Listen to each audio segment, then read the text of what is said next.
દોસ્તો આ ટીપણાની અંદર 2 વર્ષ જૂની સાસ ભરેલી છે અને આ ભંભાની અંદર છે અનોખા બેક્ટેરિયા અને આમાં છે ગૌમૂત્ર છાશ અને ગોળ બાફેલા ચોખા અને લીલી શાકભાજી અને ગાયનું સાણ તો પહેલા આ ભંભામાંથી આપણે કેન 2 ભરવાના છે. લાવો હું ભરું પણ તું થોડી લાંબુ તું પણ નહીં, થોડું નહીં રહેવા દે તું કોકનું આ બેક્ટેરિયા તમે પાણી સાથે પાઈ શકો અને પગથી છંટકાવ પણ કરી શકો. આવું એક તો ભંભો ઘેર લેતા જઈ હાલો નહીં હોંભો લઈ જવા કરતા દવા લઈ જા ને. દોસ્તો 42 પ્રકારના ખાતરમાંથી સૌથી બેસ્ટ આવતું હોય તો અળસિયાનું ખાતર. હા જુગલભાઈ મને બીક લાગે કેવડા અળસિયા મારી નાખતો નહીં તું હાથમાં લઈને.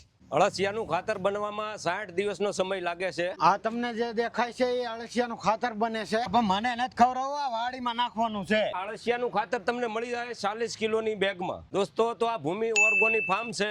આ ફાર્મ આવેલું છે અમરેલી થી ધારી રોડ ઉપર. આ રોડ છે આ રોડ. આ કોળિયો તને ખવડાવવાની જરૂર છે થોડોક મગજનો વિકાસ થાય. અહીંયા આવો તમને બતાવો રેવા દે તું રેવા દે.